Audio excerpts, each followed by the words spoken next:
That's probably what it was.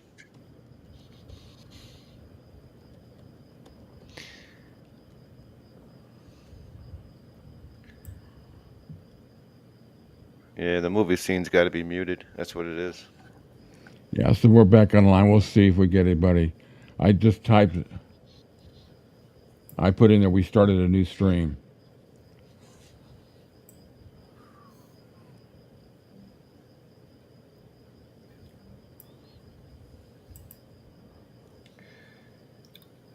First of all, I plead innocent of all charges. Okay, there's Natalie. She's And on. then that, Barb's back on. So hopefully everybody will catch it. We'll give it a little bit of time. There's Valerie. There's Susan. Um, can't keep us down. Yeah. The man's trying to keep us down. I'll just splice them together and. That's all. Just take these two and just you know what you got to do. Yeah. All right. So what? Until and always an adventure. Copyright. I pushed it too far today. Yeah, I'm pretty sure you could do like the movies. It's this. It's the. There might have even been the music you from can play them backwards. Yeah. But I know we got 15 like with back movie online. scenes. Yeah, who's all online? Let us know so that we'll move forward. We're obviously through with the big boo boo for now until I figure out something else. I don't want to get knocked again. We did this week today too, you know. This was a real boo boo. The big boo boo was me, yeah. That. But here's what I say to YouTube. What the? All right, so watch on YouTube. Yeah, we're back online. Let's see who we got online. But what's funny is you have those pirate channels that are playing full movies illegally, and everyone's getting booted off of playing something for 1 minute. Yeah. Yeah. Damn, I'm already out of coffee. A little hypocritical, wouldn't you say? Yeah. All right, so. Oh my God. I really need my coffee this morning. Yes, sir. Thanks for reminding me. All right, so who else? We're up to 18. Anybody? I hope everybody got the message about being back online. I guess they are. We got 17 watching. So, because I want to kind of save it for the book. But on news and stuff, what do I got here? I got nothing. Do I? Oh, these I showed you those earlier. We did trivia. We did that. We got the book to do, and trivia's done. Well, I guess that's it. On with Lesley, I just want to bring up again about the CGF Foundation event next year. I'm afraid to play the video right now. I wanted to play the video, but if it shuts us, I don't think it'd be a copyright. But at this point, they probably got their eyes and microscope on me, you know. So, enlarge this. Oh, that's the video. Damn. Oh, that's what I wanted. So, on the 18th and 19th of October is the Circle G Foundation for Therapy by Music with Jesse's Fun and Music Move Mountains. I just put a video out this week talking about both of them, kind of you know promoting them or promo them. Yeah, I guess that's the word. So there's a lot of stuff's going to be. There's going to be some Elvis stuff on sale. There's going to be the author who wrote Elvis Remembered, Shelley Powers, and some entertainment. A couple of days of that. There'll be some awards given like we did last year, and and it's all going to be held within the hotel that you can get a good rate on right now. So check into it. Email Lesley at thecirclegfoundation at gmail.com. All the information will be down below in the description if you guys need any more information. I want to make sure that we get that. As far as with Cam concerned, I'll let Cam let you know what's going on. He got another nice donation since the last time we were online. So little by little, we're getting there, aren't we? Yeah, slowly but surely. And as I said every week, I I run out of words to express gratitude, but we are moving there slowly, guys. The next best thing I have to get for myself is a double bed because I'm currently sleeping on a used single bed, and I woke up with a bang during the week because I rolled straight off the bed, and I don't have carpets in my flat, so I woke up with a bang, literally. Wow. So yeah, that's my next best. That's my next best thing, but that's going to take a while because a double bed costs as much as my refrigerator. So that's a couple of $1,000. So that's going to take me a while to get there, but I know that I'll get there, and I know with you guys behind me, I'll definitely get there. But once again, thank you guys so much. No, It's nice to see. It's still having some some attention. I don't think I have anything in this part. I've already talked about that. Yep, I just went through that. So the only other thing I really have, I do have some other things, but I think it's just going to wind up. I'm almost gun shy right now, being that's the second one. The first one when I got shut down, I know why because of the language. And I kind of thought one of these days I'm going to get caught with the videos I play. So I'm going to have to be very selective with that stuff, or I don't know. I could be. We got two more. We got 2 more weeks of dramatic scenes. So I think if you do like the movie clips, I think it's the movie clips with the music in it that gets. yeah, Because if you no, noticed, if yeah, you no, notice the I other got, ones, you've I, been fine on, like but where they're just where they're doing dialogue, you've been fine on that. yeah, or maybe it's just a collective of too much in one thing, too many times too. You never know Yeah. what the way they do it, but Yeah, it depends on their mood. If they yeah, didn't have their coffee and they didn't get any last night, or you know how it goes. yeah. Yeah. So, it's a question for everybody: how many here are going to be hanging around for the book club, or anybody? I hope you all do. We're going to be doing our first get the book. Our first 5 chapters today. Going to we're just going to discuss them. I made some notes for the 5 chapters. It's just kind of stuff that stood up. But I invite everybody to give your thoughts if you've read the book. If you haven't, still, give us your thoughts about what we're talking about. It'll be. I think it'll be informative. I kind of like this format. I'm hoping it works out for everybody. But now, what you can do is, if if you want to call in while we're doing this, and you have to have WhatsApp to do this.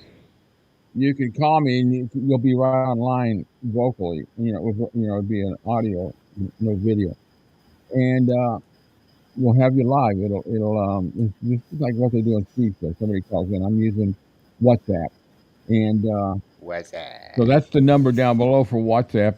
Once we get going, now I don't want to. I'm not for sure how to control calls on hold. So if you don't get, kind of call in as soon as the first person's done. Basically, is what I'm trying to get to. Hmm. So we're going to get started with this. What we're going to be doing is this is kind of my slideshow of the book now, of my comments. But I want everybody to put their comments in for those of you who've read the book. And I'm going to start off with a couple of comments. And these are just. It's not like it's some mind blowing, part of the book. It's just stuff that kind of, some of it's like little maybe just trivia, but it's quite interesting. Let me get to the book here. Yeah, that's the book we're doing, and so with prologue, Memphis. Um, God, am I going to be able to read that? So I'm not for sure what chapter it is, but it kind of gives a description. What I liked about this prologue on the first chapter was it's drawing a picture and it's introducing you to the characters that all come together at Sun Records via Sun Records, and it's really just I like the way it's all laid out. And that's basically what this is. It talks about the Presleys. They were relatively recent arrivals in Memphis. And it just talks, that part there just kind of got into a little bit about them and how they were viewed or how they viewed other people. Anybody have any thoughts about that? Please share them. I mean, this is what we're doing. Oh, Steve's Yeah, not. I like how it. Go ahead, Rich. I like how it opened up like that. That's kind of, it gives you an idea, like even how Sam Phillips started everything. Yeah, it's quite interesting. He It had a is failed cool. business, and then He was a engineer and like part-time DJ too at another station, right? Before that. yeah. And if I'm not mistaken, I think Marion Keisker did some Yeah, DJ. I think they worked at the same place Yeah, actually. yeah. But with this chapter, I got a couple of the notes, and then let's just open it up for discussion. Here's the pitch. This is what the book starts off with, not about Elvis, but about Sam and Dewey, and they are to me very important cogs in this wheel of getting him into Sun Studio, or what happens from that time in Sun Studio. Yep. So, Do we?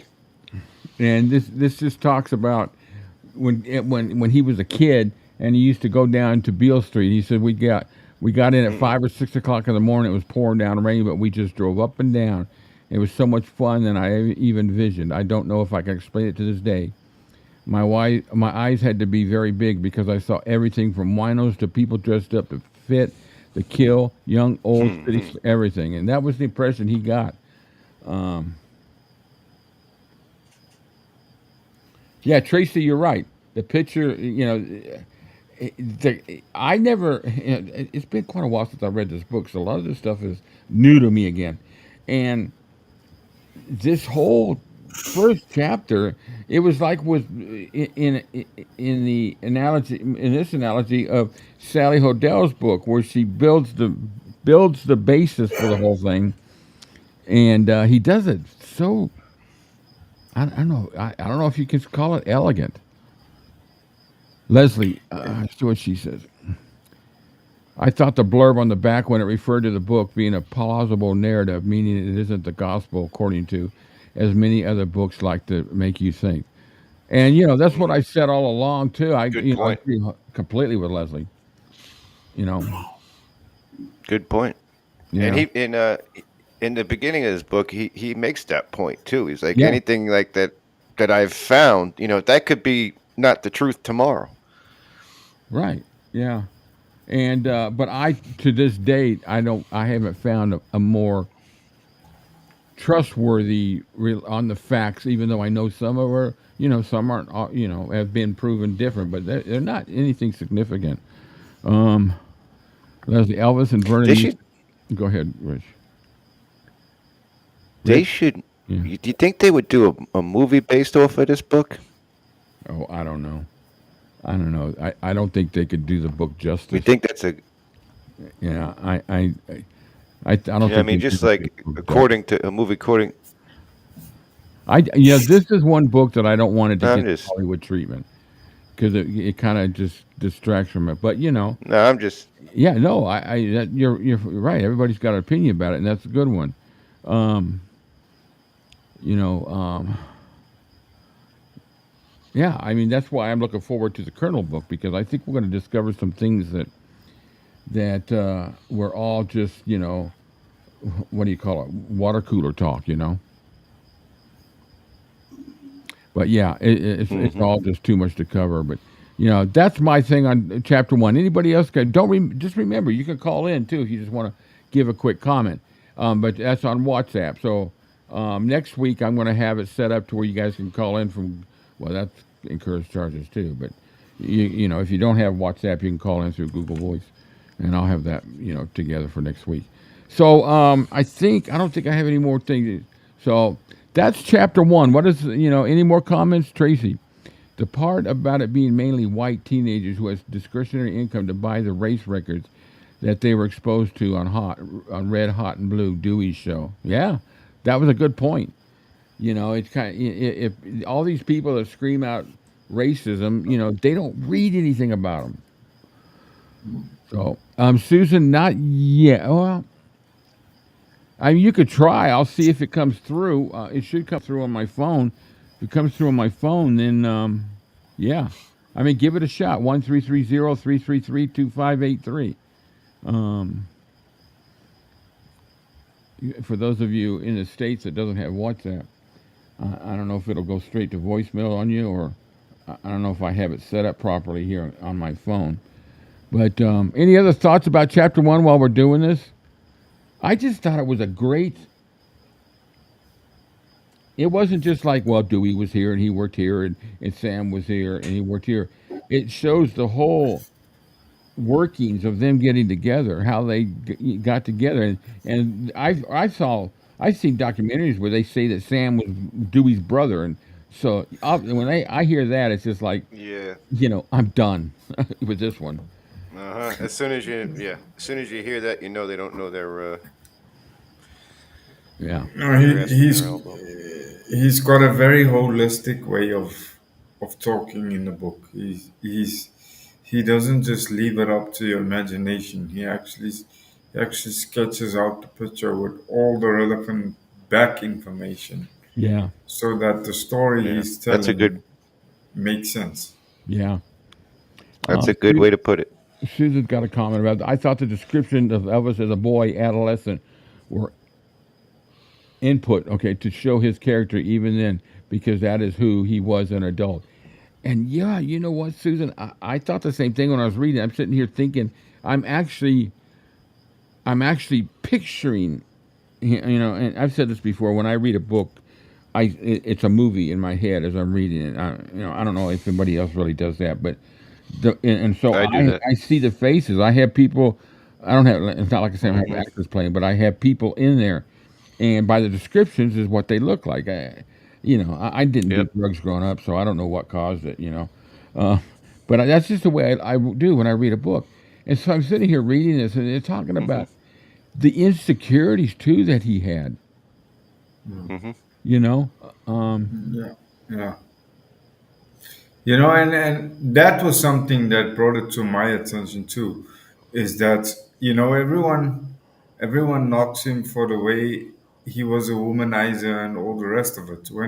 But when you read the book and you see where the behavior comes from, you actually understand that for him it was like a comfort blanket. yeah, That's really it. And yeah, yeah, Tracy, I agree with you, but you have to remember that in the time when Elvis was growing up in the 50s, as a whole, and also within Southern culture at the time, the people that lived in down south, people never really discussed their issues as openly and as freely as people do today. I mean, in those days, they didn't Hmm. even go around saying that the neighbor was ill, because Yeah. in those times it was just something that you don't talk about. yeah, So I think Right. that came That's a great point. from a cultural point of view. Firstly, that Elvis was taught not to wash his dirty laundry out in public, but I yeah, think at the same time too, he didn't find it relevant to discuss it all the time. Right. He would refer to it if he was directly asked, but I don't Yeah. think he ever saw the necessity to constantly wear those facts on his sleeve, because Yeah. to him it was irrelevant. He realized where he came from, and he was grateful for his upbringing, but for him, in the holistic picture of who he became as an artist, that was more important. Yeah, and a couple more points about this chapter is you really see how humanitarian was actually part of his blood because Yeah, as a kid he gave away toys and his own toys, Yeah. and that's just that's heartfelt. That's not. It's not like his mom said, "Go give those. Take some of your toys. Go give them to somebody else." You know, Yeah. that to me That was, that builds a negative view to it.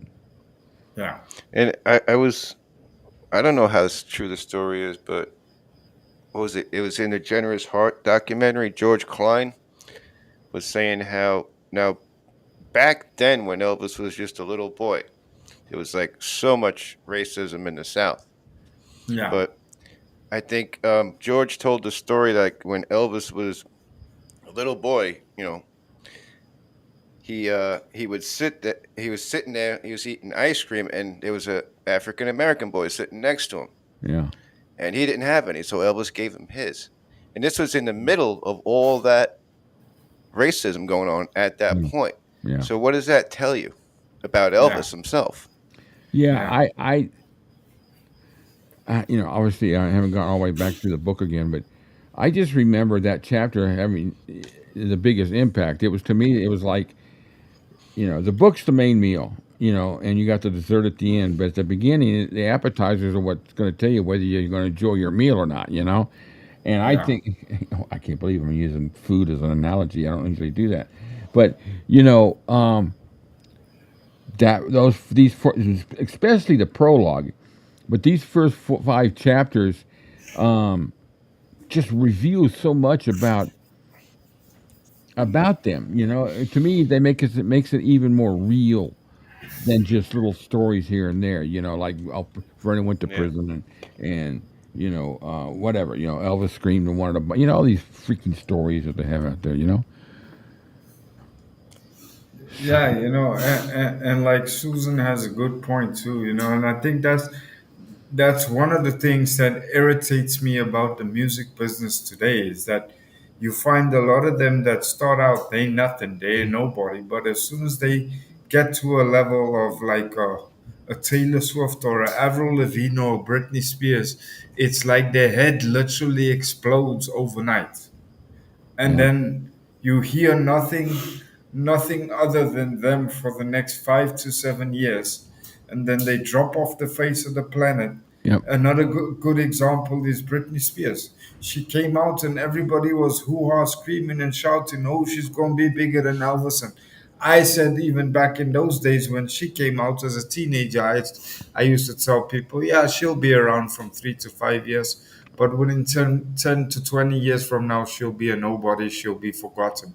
And that's exactly what happened. I mean, Yeah.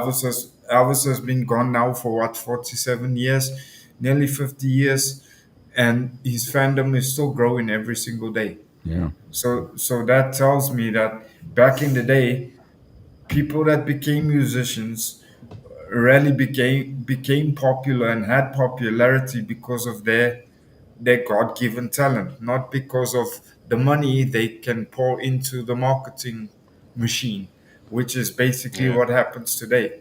If you have enough money and you can market it as far and as widely as you possibly can with movies, radio, and posters, then it's a done deal. It's Yeah. basically run in the same way as a presidential election. The more Yeah. money you push into the campaign, that the better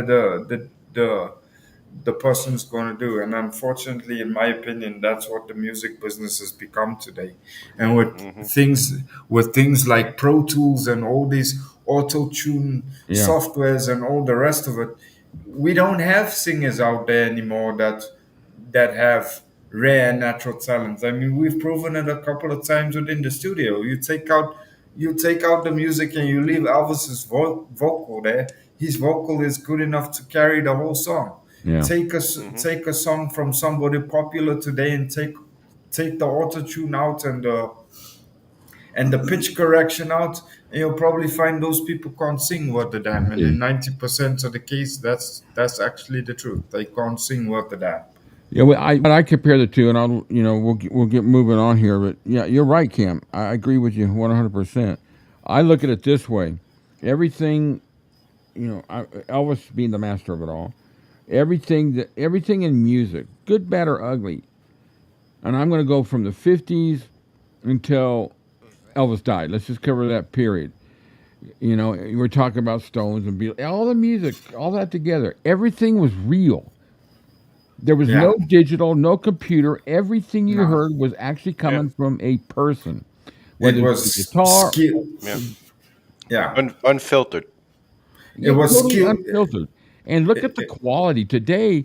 Everything is primarily fake, created on Yeah. a computer, and Pretty much. you could tell Pretty the much. difference.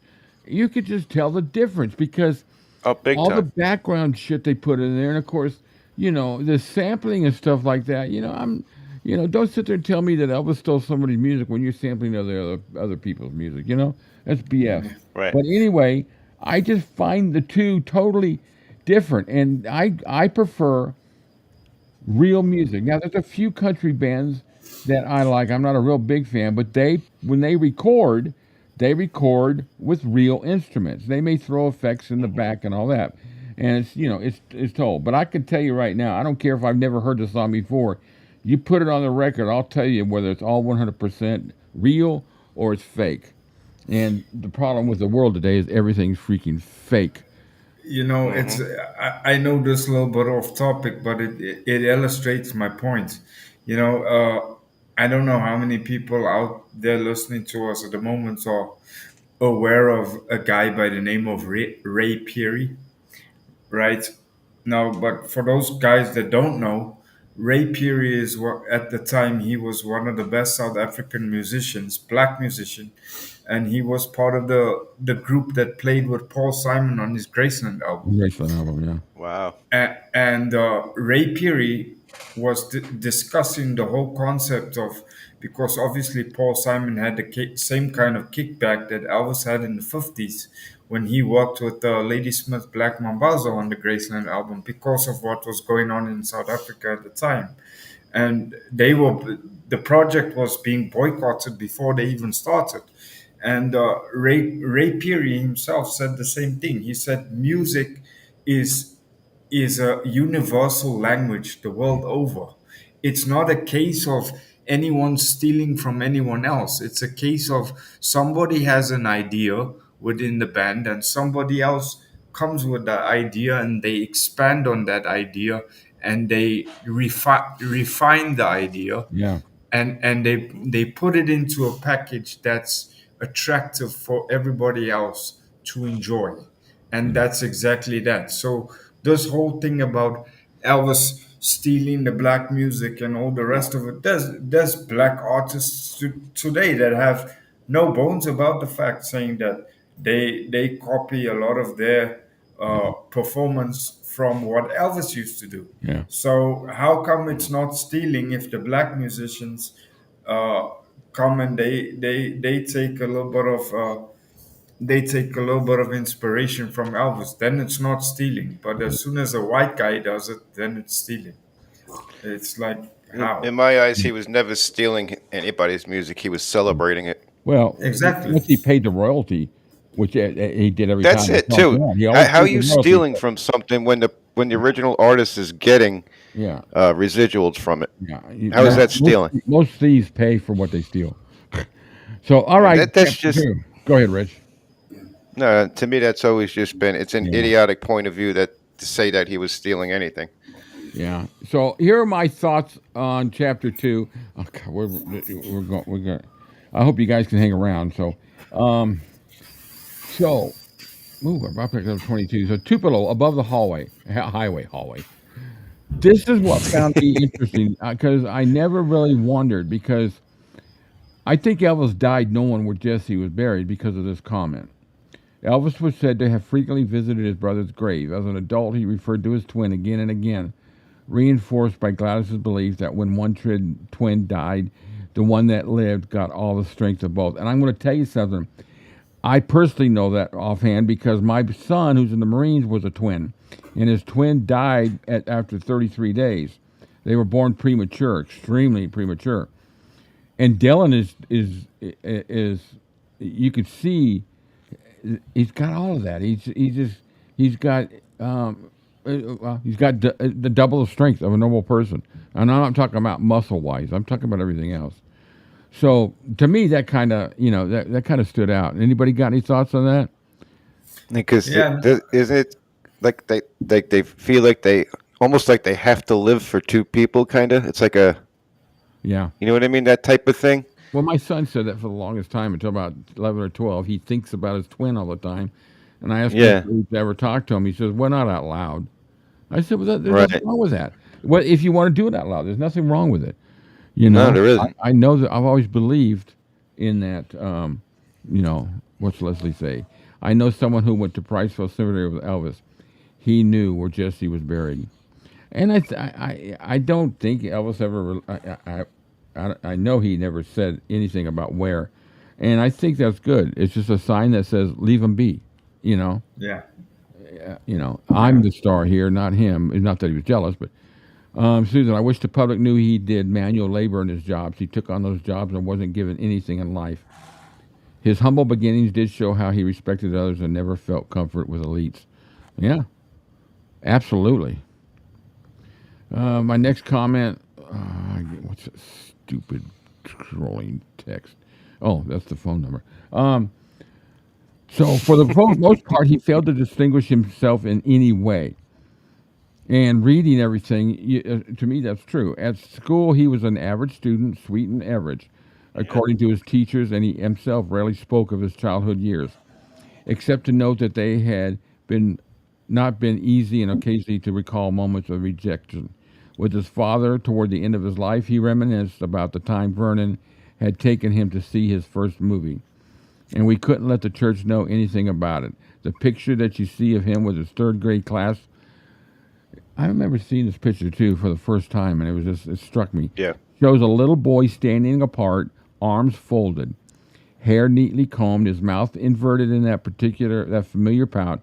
Everyone else, the Farrars, the Harrises, Odell Clark, seems all connected to someone somehow, grouped together, smiling, arms around each other's shoulders. Elvis stands apart, not shunned, just apart, and that just kind of gave you an insight into how he thought those days. What does everybody think? yeah. I think it comes down again, in my opinion, to the type of person that he was, the way he was brought up, because he wasn't. He was taught to be, silent, respectful, not in your face. Yeah, So it's kind of natural that he would develop what most people would call a loner personality, because for him it wasn't about running around and making a noise. He knew what his purpose was, and his purpose was very evident to him from a very young age, yeah, and he knew what that purpose was, and he stuck to his purpose. yeah, He knew that he wasn't going to allow situations or people to influence and to sidetrack him from his purpose. And I mean, how many kids do you know that at the age of 6, 7 years old, being aware of your parents' uh, financial shortcomings, you're going to yeah, turn around and say to your parents, "Don't worry, one day when I'm rich, I'm going to buy you a big house and two Cadillacs, one for mommy and daddy, and the other one for me." And by God above, he did it. yeah. And he did it really early in life. So he Yeah. was very, very self aware. He knew exactly who he was in the greater scheme of life, and he knew exactly what he wanted to accomplish. And I personally believe that he had his spiritual awakening very early on in life, because he Oh was yeah. able he was able to love his authentic self from a very young age. And he literally manifested his entire life. His entire life, he was living his entire life already as a youngster in his mind. And Yeah. that's exactly what it is. He conceived it in his mind and he manifested it into reality. Yeah. And that's why he became who he became, because from a very early age, he knew exactly where he was going and how. He didn't necessarily know how he was going to get there, Yeah. but that's not Yeah. important in the process of manifestation. Important thing Right. is Yeah. believe that it's there, Yep. envision that it's there, smell that it's there, taste that it's there, and feel that it's there. And That's a therefore, great it will. point, Cam. And the thing of it is, through cultural changes, this, that, and he never strayed from who he No, was that whole no, time. So that's an no. excellent point that you make, that he had that same focus as a kid all the way through. Yeah. And Yeah, whatever went on in society, it never changed who he was. He never felt like he had to fit in anywhere. Yeah. He never, no. I he mean, was the same way his whole life. Right. he was going to school, emulating the artists of the day. He dressed like a star. He Yeah. looked Right. like a star. That's a great point. That's a He great spoke point. like a star. He even fashioned a lot of his mannerisms after up and coming stars like the Yeah. gospel quartets. Jake Yeah. Hess is another classic Yeah. example. Talk to him. I remember those that one gospel quartet that had the guy that had the moves just like Elvis developed. Yeah, yeah. Yeah. That's a good point. He was literally living his life within his own world, in his own mind, Yeah. before he manifested it into reality. Yeah. That's the And truth. That's a great point, Cam. All right. So a couple more points that I had here from chapter 2. Boy, we're actually getting a good discussion here, aren't we? On August 18th, 1945, with the war barely over, Vernon used the savings that he had accumulated to make a down payment of $200 on a new home on Berry Street, once owned by Orville Bean. And around the same time, with his cousin's sales sponsorship, became a deacon of the church. This was undoubtedly the high point of Presley's life in East Tupelo. They raised what I got out of this chapter was that not so much as a different class, but they kind of got a little bit of a different level with standing and within a community. Obviously, the community was very tight, but Orville Bean was the one that put. If I'm correct, Orville Bean is the one that had Vernon arrested for stealing. Right. For forging For the the check. yeah. And Yes. so you can see right here that, all was forgiven. There was Yeah. not. Vernon knows he did wrong. Orville always liked Vernon, but he wanted to, teach him a lesson, and have it Yeah. stand Yeah, out. You exactly. can't steal from me. Exactly. No, let's see. and Go I ahead. mean the big thing here is, I think that through that is at this point in time already, the Presleys had built up a lot of respect in the local community, Yeah, and that's why they were able to live the life they were able to live, because I think the community, in their own special way, because those communities were small, a lot of them probably knew the Presleys from even before the time Elvis and Jesse were born. And by the time 1948 came around, uh, they'd already gained some social standing, for a lack of better explanation, You- within the local community. And I think they commanded a lot of respect from the lesser fortunate people yeah. in the community. The impression I got, this chapter, and when I read it back then and read it now, gave me a whole different perspective of Gladys at that time, because for some reason I just thought, going through those times like that, said like she would just be an unhappy, miserable person, and not that I thought she was, abusive or anything like that. I just thought maybe but she seemed to either hide it very well, or, but when I read some of the things, and I don't know if it's in this chapter, I might even have a highlight of it, of reading that she used to go out and go to Tupperware type parties, Yeah. and they had a social life. Vernon and Gladys would go out with another couple to movie, and for some reason, I never pictured them doing that, and I don't know. That's a fallacy on my part to think that they would be, miserable because they were dirt poor and all that. But Yeah. the thing about it is, you will find, and I've learned this as time goes by, you will find some that the poor community have more of a heart than the people that have the money, and gives it to Yes. the poor. There's so much Absolutely. because they will sit there, and if some guy's sitting there and somebody comes up and gives him some food, but it doesn't, but then the lady, there's no food left for a little kid down the way. That guy's going to give the food to the little kid. Yep. Yeah. There's just that amongst That, that age. that was that how they all helped each other. That's how it was. That community, Yeah, it was a yeah, tight community. If one person didn't have and the other did, they gave that, and that's stuck with Elvis. Growing up, that's how he was. If somebody else doesn't have, I'm going to give it to him. yeah. Let's That's see. Here's a good comment for Tracy. Gladys was a hoot in her younger years. Loved to buck dance and very sociable. That's pretty cool. It just gives you a personality and I think one of the reasons is you really don't see many pictures of her laughing, smiling. No.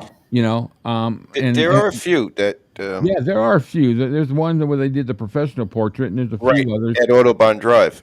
Yeah, but overall, the majority of the pictures is she just, especially when he went in the army. I thought she was just gonna break down in tears every time I saw a picture, and all it was a photograph. Yeah. You know, That's see, that's it's the public perception. You go by what you see.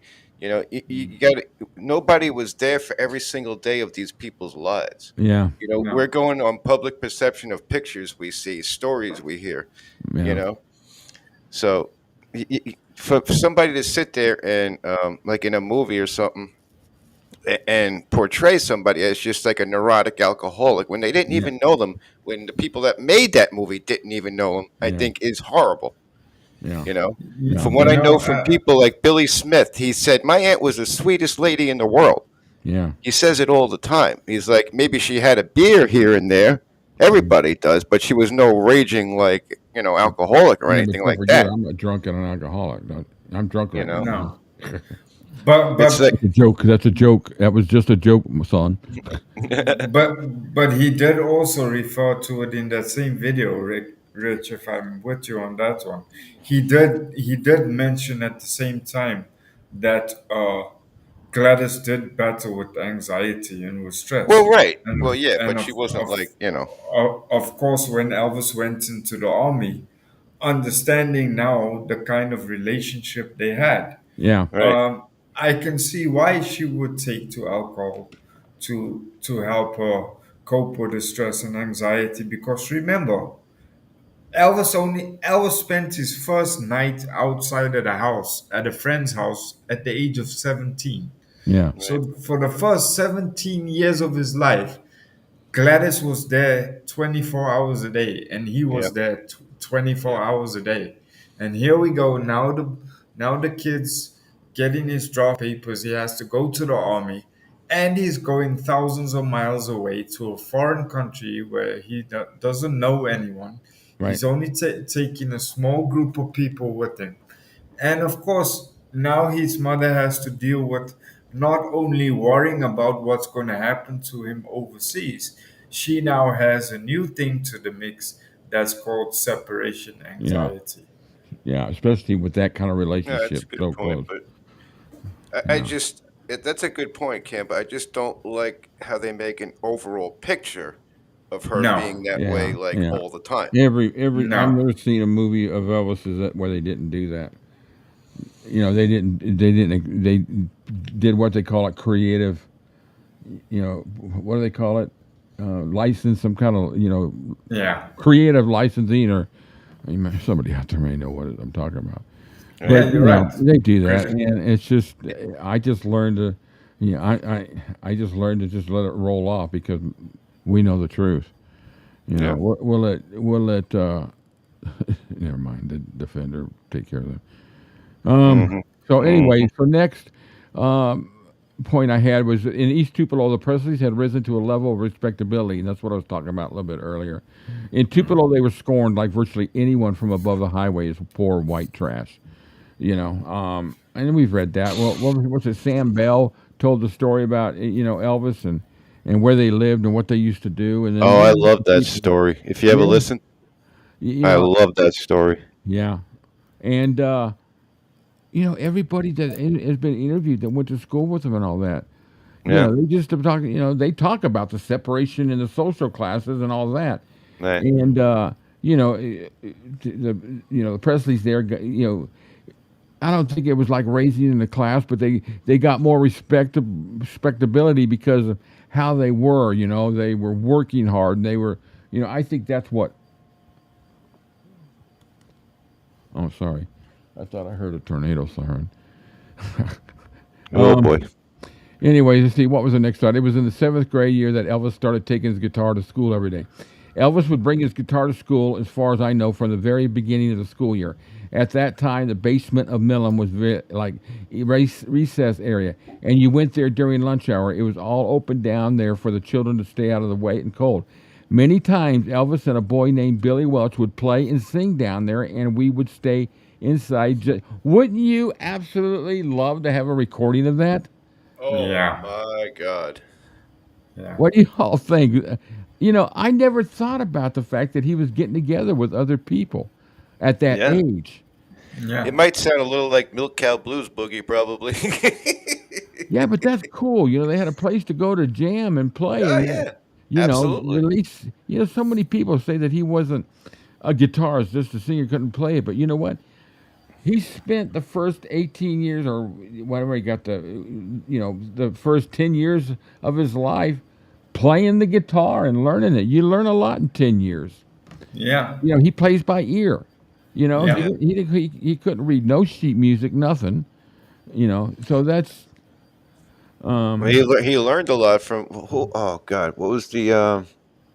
Because I think it was a preacher that taught him some Jake stuff Hess? on the guitar. Who was it? No. It No. was his local pastor. Yeah, it was his His local pastor, pastor. preacher. That's what I mean. You know Yeah. what I mean? Yeah. Yeah, I Yeah. mean, I've told the story before, but I don't know if I told it on here. But I want to tell it real quick because for the longest, from growing up, I was always felt that with the stories that come out of Elvis, it was always BS. You're talking about the '60s. So anyway, in my high school year, there was a family that had moved nearby, and we all became friends. The mother was divorced, and she had 5 or 6 kids, and my mom and her were connected through the religion, and we would all come over. They'd come over in the evening, and we just socialize, barbecue, or whatever. We'd hang. I actually had a crush on the girl, but we would listen to music and all that. But one day, she was talking to my dad, and my dad was like, "Really?" I could just hear him saying, "Really, really." So after they left, he come and he says, "You want to know something?" I said, "What?" He goes, "The mother's name was Dixie. Dixie went to school with Elvis." And I looked at him and I said, "Really?" He goes, That "Yeah." He Dixie? said, "Huh? Not that Dixie. No. Oh, okay. This woman's name is Dixie, but it's not the same Dixie." Okay, okay. So anyway, I never, people always say I went to school with this person and all that. Here we are in Los Angeles. How did, back then you really don't think about their pathway of getting where they're at, So Right. anyway, it wasn't until about a year ago that I found out that, I just do a search on people that I grew up with and find out if I can find any details.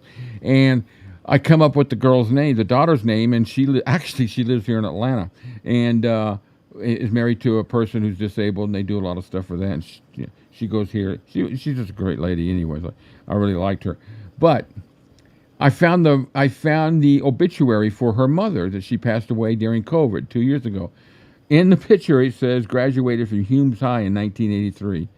Wow. But I remember her describing Elvis exactly how this book describes him. She never knew him. She knew of him. We'd hear him playing. Some people just had that kind of, he's strange, type That of weird guy. thing. But they liked him, He was. She said everybody just liked hearing him and seeing him around. That he was so different. He got the attention, Mm-hmm. But I just thought I'd throw that out there real quick. a Yeah, person. everybody knew he was going to be something. Like everybody you talked to in all the interviews, I mean, they knew he was like different, Yeah. but they just knew like they kind of knew he was going to, Thanks, be Tracy. Yeah. something. Yeah. Frank Smith was the pastor. That was his name. There you go. Thank you. Yeah. Thanks, Tracy. All right. So on this chapter, now the third chapter here, I don't think I have too many more. Yeah, I brought this up earlier about how she used to go to Tupperware like parties with the other ladies, laughing, sociable, exchanging recipes in small confidences, but gossiping, and sometimes bringing her adolescent son along too. He never said anything during the whole time. So yeah, and yeah, that just kind of gave me a little bit of a different perspective of her. Yeah. She wasn't just somebody slaving at home to keep the house clean and wait for his Right. son to come home. And this tells you right there, she, though it says she brought him sometimes. She didn't have that. What do they call that? You can't be apart from somebody, or you'll go neurotic or whatever. Separation Yeah. anxiety. Separation, yeah, anxiety, and she didn't have that. Was protective of her son. Some say overprotective, but I don't think anything's overprotective. Well, I think because she No. lost the one, ever since she lost the Well, one, yeah, she felt she had to be. right. Yeah, what were you gonna say, Cam? Yeah, and at the same time too, I think it also has a lot to do with, well, that's sure pointed out poignant in my mind, and that is, you know, we forget that any community, whether it be a big community or a small community, any community is going to change in 50 years. Yeah, And in those days, families were close knit, yeah, and Oh especially yeah. their circumstances. Yes, having lost a child would have made her, maybe in a certain sense, a little bit more protective More over him protective. yeah, Hmm. yeah. than I've known people like that. Yeah, but would you and I do it differently? No, we'd No, probably do the same thing, yeah, because exactly. back in the day, that was the norm. That hmm, and then of course when Vernon went to prison for trying to provide for his family, yeah, um, and her and Elvis having to ride the bus for 5 hours one way once every week to go and visit Vernon in prison, yeah, of course the mother and son bond is going to grow yeah, even stronger than it already is. So, Right. yes, Yeah, um, that's a good point. for people that come out today with a load of hog BS that say, "Oh yeah, Elvis was whatever to his mother, and his mother was overprotective, and yeah, all the rest." Okay, yes, but you comparing an apple that's come off a tree in the late 1940s. You picking one of those apples, and you're now picking an apple coming off a tree out in the year 2025. yeah, Of Excellent course, point, Cam. they're not going to add up. You have to compare apples Yep. with apples. In other words, you have to be fair and relevant to the time. yeah. Now Jake Hess here. Here's his thoughts on Elvis. Excellent point, Cam. Very excellent point. Yeah, I mean, dead on. It's just. I agree. It was not pre-science that caused him to notice, but rather something about the young man's fierce, burning desire. This is Jake Hess. I mean, we didn't know Elvis Presley from a sack of sand. He was just a nice kid, this bright-eyed boy asking all kinds of questions and asking in a way that you would really want to tell him. He wanted to know about the spiritual aspects of it. Did you have to do this or that? He wanted to know if he would be handicapped because he couldn't read music. He was such a bright-eyed boy, and he just looked important, even as a kid. Yeah, so that's an interesting perspective from Jake. I probably get just a few more comments in here. And one time he got a home permanent and came into school the next day asking if he didn't look like Tony Curtis. I thought that was a funny little blurb. You know, Um, and to me, that statement says a lot. Even taking into account what Jake has said, and that to me proves that Elvis knew from a very young age where he wanted to go, and he Yep. knew the relevance and importance for his journey to go to people that actually knew. So Yeah. he felt it important enough to know, because that would dictate to him then how far and how often he would have to rehearse and work at his talent, because he had enough savvy at that young age to say, is it going to influence me negatively in in the business that I somehow have a very innate and deep feeling that I'm going to enter somehow at some point in my life? Is it going to be of utmost importance that I need to learn to read music, or can I go into this chosen profession without that knowledge? And he might not have known that consciously, but on a molecular level, he knew that that was where he was going, and he was taking all the relevant steps without him even being consciously aware of those steps, to make sure that he would not impede himself further down the line. Yeah. Yeah, that's a good point. Yeah. So chapter 4 talks about getting into Sun Records and his pre-entering, where it says he had passed 706 Union, often just walking and driving by, kept going back and forth. Perhaps he had hesitated once or twice outside the door. You know how you stand there, am I going to go in? I'm not going to go in. You could picture the Yeah, whole thing. yeah. And when he Yeah. finally entered, there was a little question that he stepped. We've heard this story. A little question that he stepped through the doorway with the idea, if not of stardom, because if not of stardom, because who could imagine stardom? What could it be? And at the very least, of being discovered. In later years, he would always say that he wanted to make a personal record to surprise my mother, or just wanted to hear what I sounded like. But of course, if he had simply wanted to record his voice, he could have only paid 25 cents down at the where they make little records, which he kept at home and played for his friends instead. Elvis went to a professional facility where a man who had been written up in the papers would hear him sing. Um, that. Again, again, sorry, I'm sound like a broken record, but again, that proves the point. That proves exactly the point, that he believed enough in in where he was going to, that he found it of the utmost importance to go to a professional studio and have this done professionally, to give himself a fighting chance. I mean, and it's exactly that. I mean, earlier on in the book, we read about when he used to sit in the front porch, Yep. or in the front garden at Lauderdale Courts, and the ladies used to sit out there with And their daughters under the street light, and the lady said, Elvis, you have a good voice.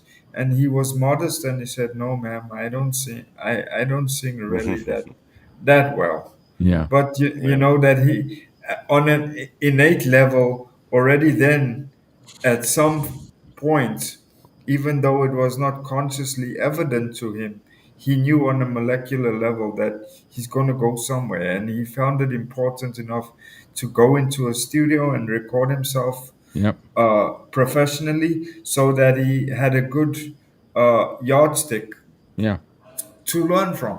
Yeah. And I think he gave himself the best possible choice. I Yeah. mean, how many guys do you know? I mean, Rick, you and I have talent, but I mean, I remember the first time I ever walked into a recording studio as an adult, I was scared shitless, Yeah. because I thought, oh my God, no, I don't want to hear myself on a professional studio setup. So I mean, Yeah. that's a major fear, especially as a musician, because it's such a personal medium. You're putting so much out there, because you're really exposing your true core. You're exposing who you are as a true person. Yeah. That's And right. for him to have even walked into the studio to go and see Sam Phillips, let alone walk into the recording studio and bash out a couple of songs, Well, what's that's even what must have been amazing. harder for him too is when he gets in there and he's hoping to meet Sam Phillips, but it takes what, a year and a half, a little over a year, Yeah, before he yeah, Yeah, finally they gets called to him meet him. back So the year and change later. Yeah. yeah, that had to be not stressful, but the anxiousness of it all. yeah, And he kept going by, asking and then all that. That's like a that's like a misconception in Elvis's story. They say like that first recording, some people think he just went into the studio and that's when That's All Right Mama happened. It took, you know, No. so some young fans, people got to realize Elvis, after he did those first recordings of himself, he went on with his life. He went Yeah. back to work, and for over a year, he didn't think that anything was going to come of it. Yeah, all You all he know? got off of those first songs that he sang, was it four altogether? All Yeah. he got was acetates. Yeah, One of those recordings exists in the world. That's it. There's no other. They were able to take the sound off there, to release it. But that My Happiness wasn't even found until the what 70s, 80s, something like that. that's it. Didn't Yeah. his childhood friend have possession of it? One of it, yeah, his one of his Yeah, friends, and because what he did is they went over there to listen to it because Elvis didn't have a way yeah, to and he play it. left it there. He didn't have a record player, and he left it there. Hmm. And supposedly he didn't like the way he sounded, and he just left it there. And of course, Hmm. the guy that he left it with, found it in moving somewhere, and then when he passed away, went to his daughter, and that's how it all got into, being released and shown and all that kind of stuff. And Yeah. where I don't even know if anybody knows where the other acetate is, where the other Oh, two. who Somebody's knows? got to have it because they wouldn't be able to get It's the got to recording. be somewhere. And who But has the original? The My Happiness. Jack White has that now, doesn't he? yeah, Jack White's the one that's got that.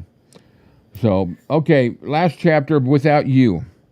I don't know if there's much in here. It just talks about this one starts to talk about the relationship between him and Dixie Locke, and it's pretty interesting, because that relationship was a lot more extensive than I ever thought or grew up. I mean, in the Right. aspect of how they're together all the time. They were always together, Yeah. and he took that all the way to the end like that.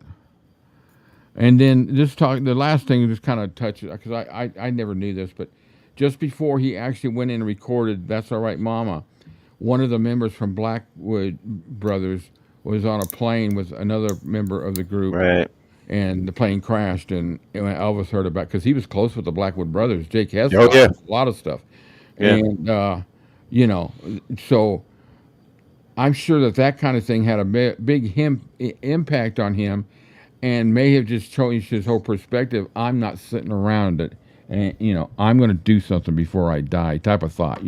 Right. I'm going to Yeah. make Yeah. something for my life, and that's when he had the nerve to finally walk in there that day. You know. Right. So, any other comments about the first 5 chapters? Let me know what you think about this. I kind of enjoy the back and forth. Oh, this is awesome. I love the old history, man. Yeah. I love it. I love it. So we'll be doing next week the next 5 chapters. It might be a little Yeah. bit more reading on this, but it's starting now we're getting into the meat of stuff. I'm excited. We'll be halfway through the book next week, and Whoa. I love hearing everybody's comments. I enjoy this. I hope This is a great discussion, yeah. man. That's a good idea, Rick. Yeah. Yeah, you're right, Cat Girl Blue. Yeah, I remember reading about that and seeing what he did to preserve that. I don't know much about his music, Jack White. I'm not really familiar with him. I've White heard Stripe. about him, and he's involved. I don't know what type of music he even plays. Dum dum dum dum dum. But dum. Cam knows that probably. Yeah. Going to Wichita. And and I mean to jump into a point I made previously. Um, you look at growing up as a kid. He listened to people out there, and Yeah, one of the names that stood out for me was even as a kid, he listened to Roy Hamilton, Yeah. yeah, and later after he became who he really wanted to become, Hmm. that he orchestrated and manifested his journey in such a profound and special way that he met up again with Roy Hamilton Right. yeah, as a well-known musician, almost bringing himself full circle to say, I listened to you as an inspiration Right. as a kid. You helped me become who I became, and because I now am who I am, Hmm. I find it extremely important and want to to show you a measure of gratitude by saying thank you. Right. Yeah. Hold on a second. Let me finish this. But yeah, I like this way. I like doing it this way.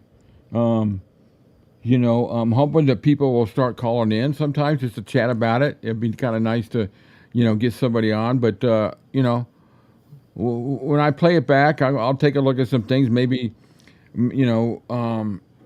we have no time on this, so I didn't say we're gonna be able to do the 5 chapters in 30 minutes because I want an open discussion. Right. So I want to talk about it, everybody's opinions, and everybody that commented did, all their thoughts about it, and but I enjoy this. Just let me That was a know what you great, think great about the discussion. format. That was a great discussion. Yeah, Yeah, on no. just of well, man, we hardly ever. It took us forever to get out of the first chapter. Yeah. But to me, that's the meat of the whole book, in the aspect that it gives you an insight into the workings of getting to Sun Studios, Yeah. and I don't want to say cosmic because I'm not like that, but it was like a preordained time that Dewey and Sam and Elvis would have a three-way connection, and it Yeah. happened the night he recorded "That's All Right, Mom," and they put it on the radio, and that's when it was like lightning, because once that sucker hit the radio, Yep. what do they say? The rest is history. Pretty much. Yeah, Yeah, Tracy, I thought about that, but that would take us 2 months to get through the book, unless I do an 3. no, unless I do I don't know. It's your thing. an added live stream of just the book, I was just gonna say that. and do it a couple days a week. What do y'all think about that? I was just gonna say that, dude. Honestly, I was gonna say you 'cause should do I like just a this show. discussion. I really Yeah. like it. And be honest with you, Cam and I were talking earlier about doing a morning show and an afternoon show. Oh, Oh, look at this. We got a phone call. we got a Let's see if I caller. can do this right. Oh, hope they're man, not it calling for disconnected. pizza. Try it again. Whoever called, try it again. Do it again. Do it I again. Yeah, whoever called, try it again, because or you know what? Maybe I'll see. Ooh, I can call them back. Oh, you know what? That's a local phone call. That can't be. That number is not published. Well, whoever called, try it again. I wasn't expecting to call, and all of a sudden, I tried to get to my phone in time. So, please call again if you were trying to call. I really would love to have chat. But anyway, let me know in the comments what you think about that. If we did a few days a week of the book, or we do a chapter a day, we could call it book hour. And Cam and I were talking about doing it. Rich could pop in if we're at the right time for him too, because all of our schedules are a little bit different. Yeah. But what we can do is cover do a book hour and do it at the same time every day, Monday through Friday. What does everybody think about that? And suggest times for you. Tell me your time zone and tell me what time works for you, so that I can coordinate it to maybe get everybody in there some way. Let me know, please. Put it in the comments. If you're gonna, not all of us are available during the week. That's why I'm asking about other times. If we did the show in the evening, or we did, however, I just want to know everybody's time zone and the time that's best for you on a day in the weekdays, Monday through Friday. And it may end up being we're going to have to do 2 or 3 different shows. I mean, Cam and I are ready to do it. All it takes us is to plug in and go online, because I'll have a whole new studio set up for just the book, and we won't have those issues. Would love a separate book club discussion. I'll do that. Yeah, Susan, let me know what time is good for you, and then we'll try to coordinate that for you. Of course, any of the discussions will be available for replay to listen to, but you won't be able to, comment, obviously, because it's recorded. But we'll see, because Cam and I are pretty much flexible. I can do it anytime, 24/7, And what we need to do is know when we're going to do it so we can be rested, prepared. But You know, let us know. I think it's also important to mention here, if you guys don't mind, is that we have viewers and listeners literally from the world over. This goes out across numerous time zones, and it's going to be almost nearly impossible to fit into a time zone that suits everybody across Hmm. the listening area. And I think now, especially now, we're looking at the three major time zones, uh, obviously to try and accommodate everyone within the three major time zones, and those time zones are Australian time, UK time, and obviously the United States time. And then, even for me, that's a stretch. We 7 hours behind, 6. or 6 hours in Yeah, front now at the time. of Rick for now. So Right. I mean, if I had to say no, I can't do an 11:30 or 1:30 in the morning live chat. I would prefer to do it at 7 a.m. Yeah. That would be, so you guys also, please also try to understand that it's almost damn near impossible to fit everyone the world over Okay. between Well, the. let me ask everybody this. So we've been doing this for 1 o'clock on Saturday. I mean Sunday, and it seems to some people aren't working and all that, and it seems to get we can get the good all the time zones here in the States, and we can get the evening over in the UK. So it seems to me like 1 o'clock in the afternoon for us seems to get a good spectrum of the states where the people, and I'm talking about Sunday and or Saturday or Sunday. I'm talking about not during the work week, and maybe we just outside of our stream. I don't know. Well, It'll be maybe hard we for could me to do try 2 live this. streams in a day. What if you tried this for a while? We'll do the book, on this show. Just make it all about that for a while with this until we get through what we want to get through. And then take a break and do like a regular show in between books. You Okay, get what I'm saying? let's combine all the pieces together. So a poll. You guys got time for a poll, real quick?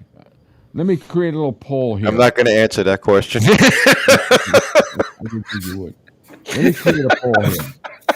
It depends what the diameter of the pole is, my friend. No. You know what? Actually, that's the question. Rick's Oh getting God. excited over this now. I'm All right, just guys. messing with you. I'm So, just messing what with if you. I took the coffee? What if we took our coffee day show every Sunday at 1 o'clock, and I'd bring it. I'd take some of the features that we do out of it, and I could throw those in other live feeds somewhere else, and then the majority of our live Saturday will be books. Though we'll still have some of the earlier other features, but those seem to take up more than half the show before we get to everything else.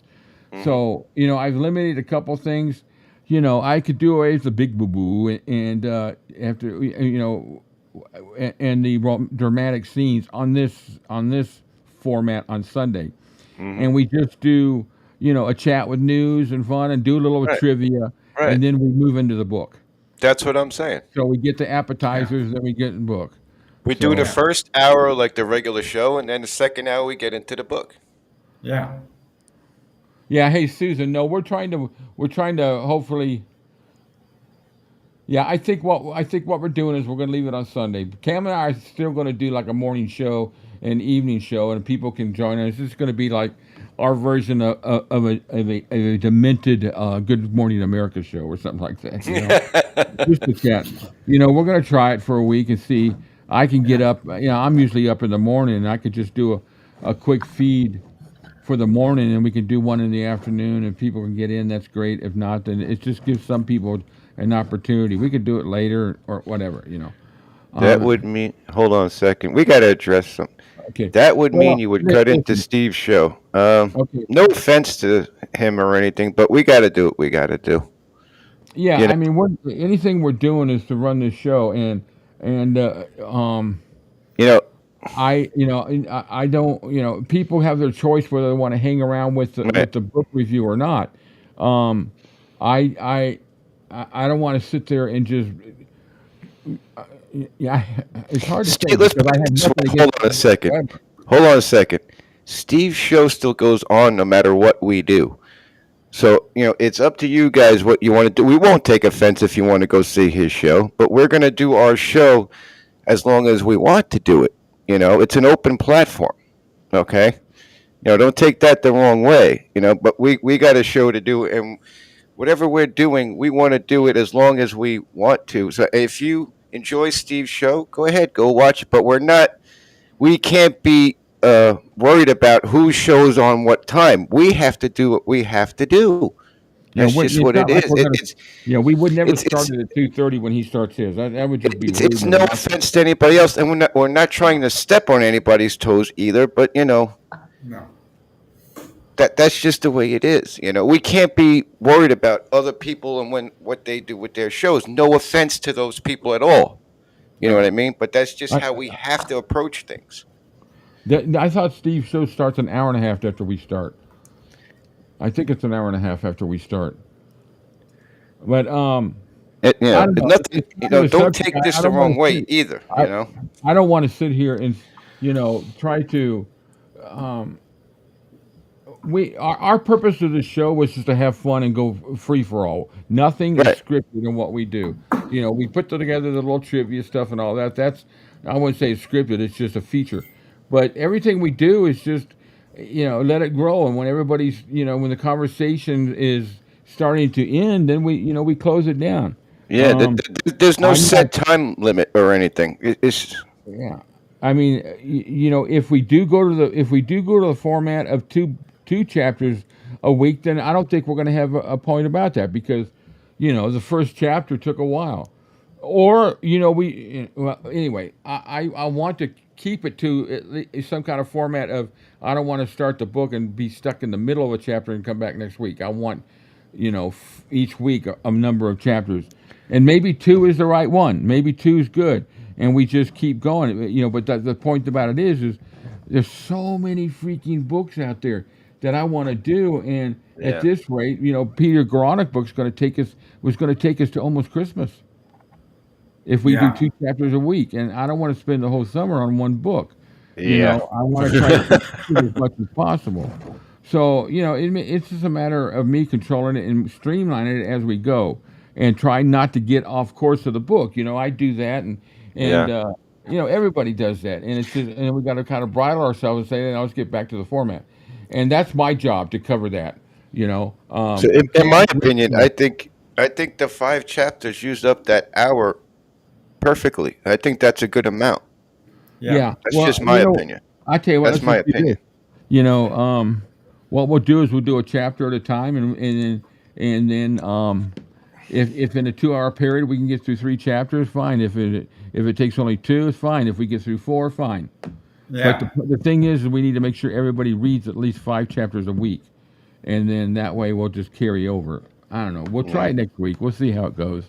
Yeah. But That's all. as far as when we take a look at when we were going to do this live stream, you know, for us to be able to get as many of you all out here to join us and have fun, the best time and day, like some of you said, is now.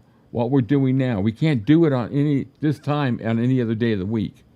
It won't work because people work, people going to work, So we could do a Saturday thing. The book review is an open forum. Listening to Rick, Cam, and Rich's inputs is so enjoyable, educating, and interesting without a time limit. See, that's what I want to do. I want Exactly. to That's open- exactly Exactly. where we want to go with That's it. what my point was before. We can't be Yeah. worried about time constraints and shit like that. I mean, come on now. Okay, you know what? Here's an idea. Let's start off the show with the book review. The other stuff we have in the show, we can tag it after the book. I don't know, or we just don't do them. I don't know what else we can say. I mean, I still want to keep in a couple of the features that we do to kind of get whet our appetite and get ready to go. I think the way we did it today was perfect. Honestly, Yeah. that's my opinion. But Yeah. I think somebody had the right point that maybe we went a little bit too far on how many chapters. So we could do 4 chapters a week, and then that would only extend us an extra week of the book review.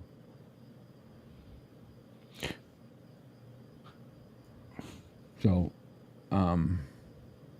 Or meet in the middle, do 3 chapters. yeah, I mean, we could do 3 chapters. Of a quick vote for everybody. Okay, how many chapters would you like to review each book review? What do you guys all think that would be a good amount? Do a poll, chapter poll. I Let's like take a chapter poll. I like the 5. And the reason why I like the 5 is because of the day. We had a great conversation. We talked a long time about the book, but our viewership really didn't change. So nobody was like, oh, I want to hear that, or whatever. And, today Steve's show's not going on, so we really don't know how many people went over to Steve's show. But the only other thing that I look at is, that part of the show you missed can always be seen on the replay, when you replay. But if you want to get in the, most of the time I jump into these live stats a little bit late. Of course, I'm not in them all the time. But, I can't make a decision because a couple people want to leave for Steve's show and change the format for that. Yeah, but that's I why I also said, understand your concern about it too. But I want to make sure that everybody understands there's no ulterior motive, because I know somebody's going to say I'm, running over on Steve's time. on purpose. But I'll Yeah, be no, honest that's not with the you. case at all. And I'm not going to name any channels, but yesterday I saw a couple of other YouTube channels schedule their programs at the same time as another friend of ours who has the channel did a live chat. So, that's the stuff I don't like. I check to see what's going on before I do anything when we do our things. I don't want to step on the toes of anybody, so I don't do that, and this channel is open. We schedule because we want to have fun, and we like the little impromptu, oh, wow, they're live, We like that stuff. That's what we're going to have fun with. And I continue with my other stuff, my videos and stuff like that. Yeah, there's a lot of other books that are going to be a lot quicker too. I mean, this is a double, collection. This book is 500 pages that we're doing now, and it only takes us to the Army. So, but I like the discussion. I think I'm having fun with it. We do get off a little bit, but there's nothing wrong with a little added information. This was a great discussion today. It really was. Yeah, I like how Lisa says she thinks 3 are good too. 3. We got a lot. We got 1 5, Barb 5s. I vote 5, but we got 3. We're kind of mixed, 5 and 3. It's like a 3 to 5 thing. Yeah. How about 4? Yeah. Kathleen, without having read the book, I'm enjoying the discussion and just listening, and that's perfect. That's the whole point. That's the whole point. And then by the time we're through with the book, you're going to. I want some people to say, "Man, I got to get that book. I want to hear, more about it." And that's how I discovered Sally's book, is off of the discussion about it, and that's what we want to do. We want everybody. But yeah, there's a lot of detail. That's what's making this book discussion a little bit longer, because this man did. I'm so impressed with this guy. And this kind of gets out of the realm of the Elvis world, but it's got a connection. It's 𝐉𝐞𝐰𝐞𝐥𝐥𝐞𝐝 book on the history of Sun Studios and Sun Records, and it's a huge. I bet that thing's 800 pages, if I'm not mistaken. It's a great book because you get an understanding of that. That's another connection that of that cosmic connection that's going to happen where they all come in, together, and. There's a section in there about Elvis and all that, and 𝐉𝐞𝐰𝐞𝐥𝐥𝐞𝐝's awesome. Yeah, I'm enjoying this book. I'm learning stuff. Yeah, Tracy, you're right. This book is considered the Bible of Elvis books. I believe that wholeheartedly. There's other books, but they're more of a personal scale. They don't cover the whole spectrum of Elvis. Like Jerry Schilling's book, great book. But it's all the personal stuff with him and Elvis through, and it's awesome. Linda Thompson's book, same way. Marion Cox's book, same way. All these books, are there's a lot of great ones. I'm not a big fan of Land and Ashes, but I someone suggested the Memphis Mafia, and I think that would be a cool one to go through. And I bet you that book it would take us forever because I bet there'd be some really good discussions about the content of that book. Oh my. Yeah, you know what? You're right, Tracy. There's been some great comments today on this discussion. I think that's why it's going to eventually work, and I'm hoping it's just spread it around, let everybody know. I'm starting to create little shorts. I sent one out yesterday talking about it. Blue Moon Book Club. Yeah, yeah. I'm still reading the biography on Sam Phillips, over 600 pages long. Very interesting book. Yeah, I haven't read that yet. I don't have that, but Jerry Osborne book would be great too. Jerry Osborne, what book did he write? It's Ozzy's brother. That's yeah. What? Yeah, I recognize the name. I gotta remember the book. Yeah, Tracy, if you got that, tell me what the name of that book is.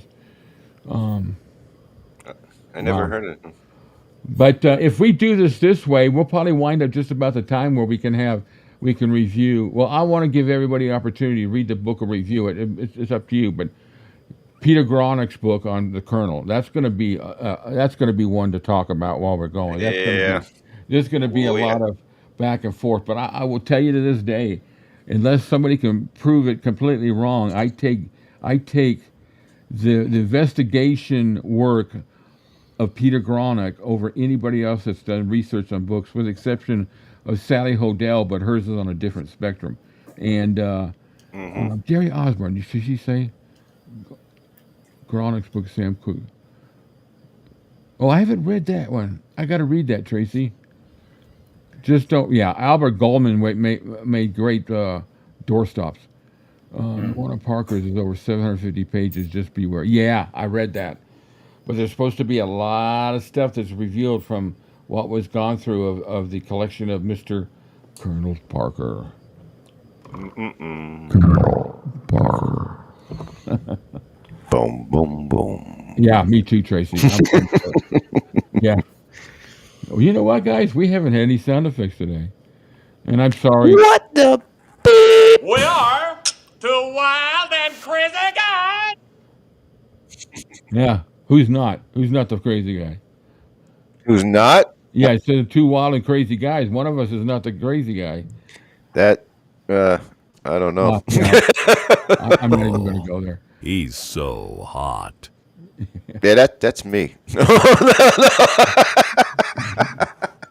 All right, guys. Hey, listen. Oh, I God. find this exhilarating and fun. now. And, like everything else, you start at the beginning and you find out what doesn't work and you fix it. And, Yep. I was never going to do it where I sit here in front of the computer and read you the books. First of all, that'll shut me down. And, Once upon a time, Yeah, exactly. There was a little boy who had little minions following behind him. there's an idiot that read from a book and got a copyright strike. Oh, Oops. geez. Hey, Val, I'll have that for you next week. I forgot about that. I saved it. I downloaded it, and we're gonna have. We'll do that next week. Yeah, Albert Goldman's book was one of the worst. Now, the first biography that came out it was actually the first really authentic type of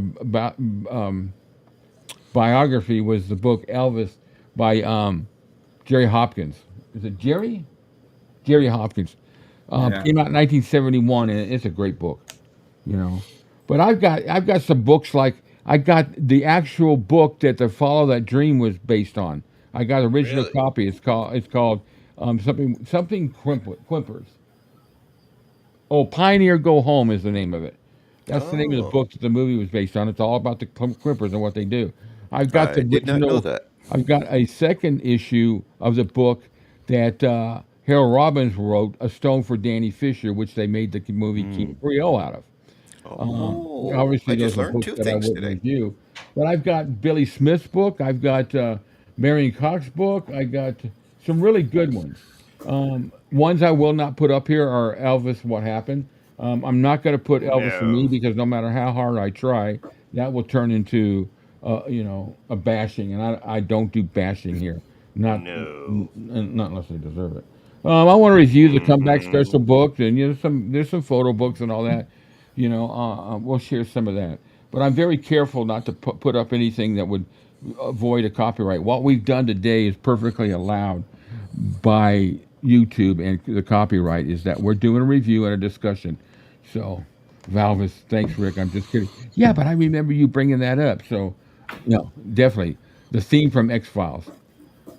Have that as a little, little sound feature. I have J.R. Salamanca, who wrote The Lost Country. That'd be cool. That Wild in the Country was based on. I got to remember that. But yeah, I got all kinds of books. Not only that, I got so many in digital on Kindle and audio books. I just love reading. When I went to high school during the summer, you always won the who can read the most books during the summer. And I remember in sixth grade, they had the contest. And by the end of the summer, I had read 100 books. Jeez. And these are books. Jesus Lord, dude. That's what I read. And that's before I took a course in speed reading. And but That was 4? yeah, I had a natural. Speed reading has a lot to do with your finger being on the book and reading. You have to have that because your eyes. It must have been on that book like 24/7. Yeah, and that's how I always read, and it was taught to Wow. me by a teacher. And I do. It was like I'll tell you this: the 5 chapters that we did today, I read in just about. It's just I told Cam today about 2 hours, and it was actually about an hour and 50 minutes. I read those whole 897 pages, and I read it. I read it in speed reading, or kind of speed. I kind of slowed it down a little bit, and you'll imagine it would be. You can never imagine how much your head could retain when you do it that way. Good Lord, you poor kid. How old were you the first time you saw TV? 21? How old? What now? How old were you the first time you saw TV? 21? The first time I Because saw a what? A TV? Oh, I That saw. summer with all the reading with the 100 books, how old were you yeah, then? Oh, I there was was. I was 12 years old. Oh, Oh. okay, no, then there wasn't. If you were there like was- 16, 17, I'm like, all Yeah, right. I was in sixth grade. It was 1969. It was the year that Elvis went back, and there were no books out there at that time to really read about Elvis other than the trash books. I never read those. So, Right. and then when that book came out, that was my Bible. I read that book by the time I graduated out of high school. I got to say, 30 or 40 times, and it's Jeez. because it's just the way I get into a book. I'm there. It's a movie in my head. So when we moved from California to Georgia, I read the book 6 times on the trip. We wrote it. Jesus. Let me tell you something. My mom, they had to stop and give me earplugs because though my brothers don't make noise because they're deaf, they speak back and forth quietly. But the 2 cats and 1 dog in the back seat make a lot of noise when you're trying to read. So Yeah. they were on what do you call it? Something to make them don't sleep. Make them sleep. Oh, yeah. But I read that book, and my mom said you're gonna get car sick, and I never got car sick. And then we stopped off at Graceland before we got here, and I felt the humidity for the first time. I said, "Mom, I want to go home. I want to go back to LA. I don't want that." This is bullshit. Valerie, Rick, did you get my photo of Elvis in the Karate? I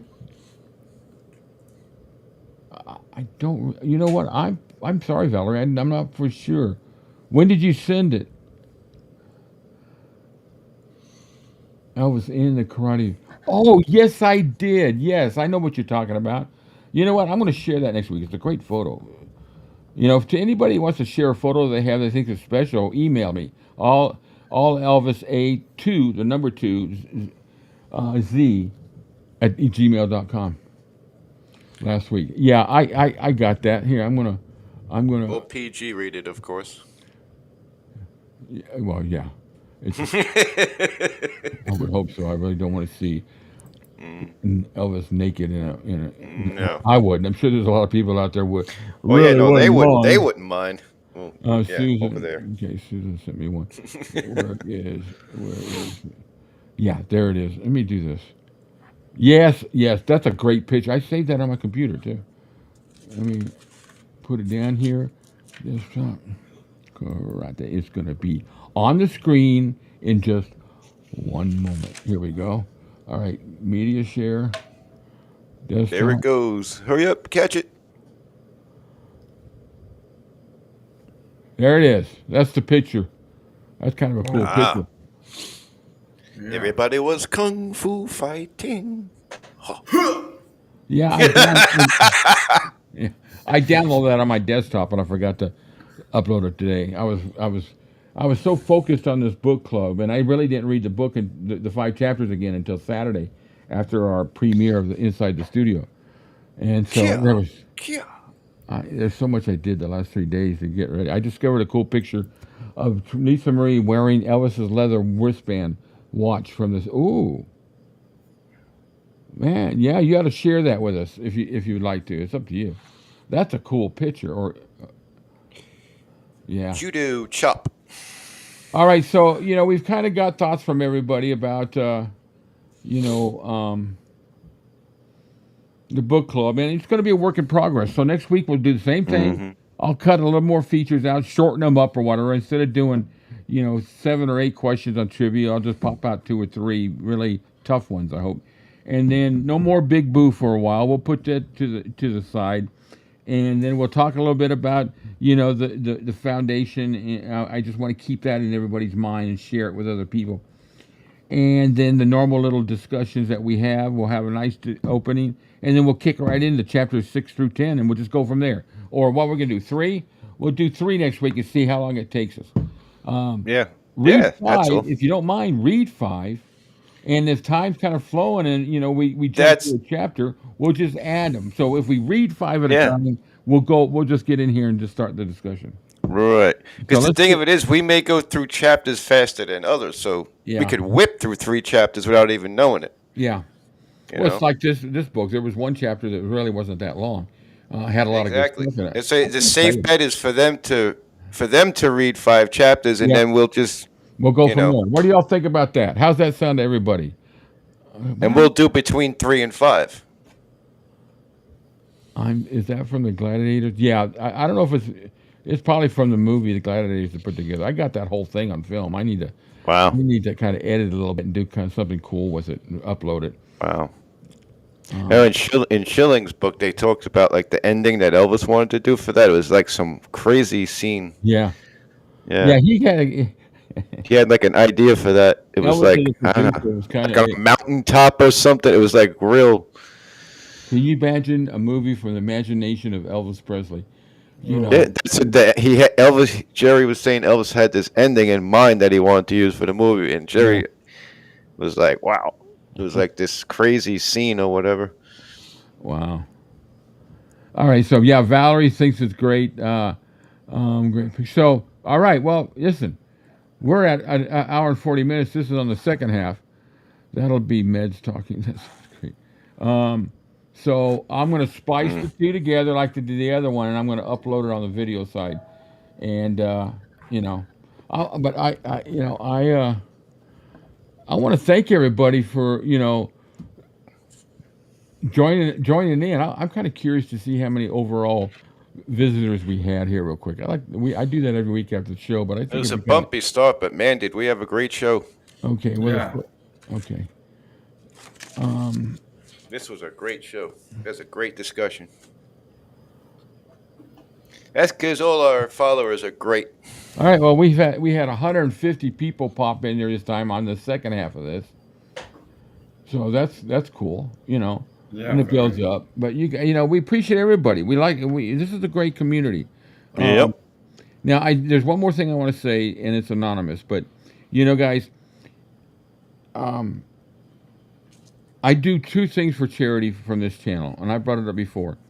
And I take a lot of time to create videos for Lesley and CGF and to, promote what we're doing. It's no effect saying, God, you guys, I'm doing this channel, and you guys, I don't want anybody to feel like, that I'm all I'm doing is charitable stuff. Well, I'm not, but I'm using this channel to only 2 things that I would do. Now, there's a charity that I do personally because of them, I'm walking today, and that's the Shriners.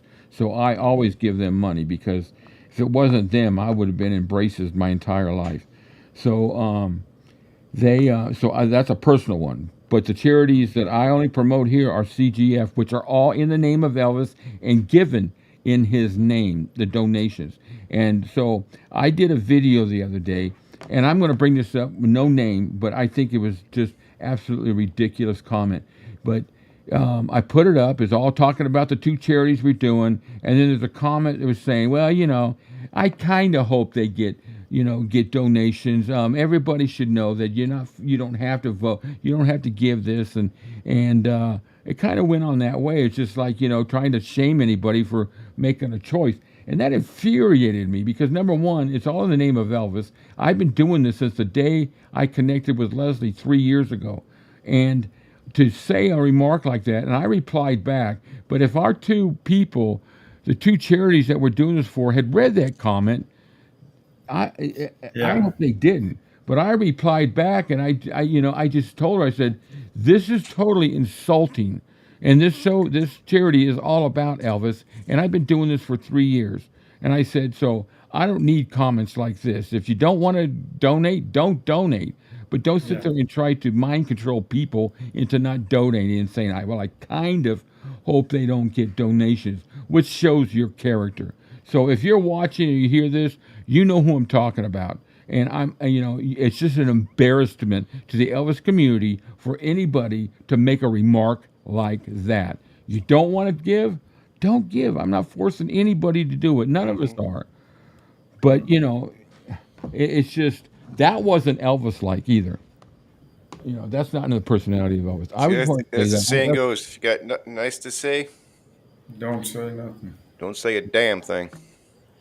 Let's see what we got to end on. They made it in the comment. It's not there anymore. I deleted it because I didn't want the two charities to do it. I screenshot it and I saved it, and I don't want it's just. But they made it in the comment. They made the comment in the video that I released on the charity. So purple green, you're Yeah. we're almost done.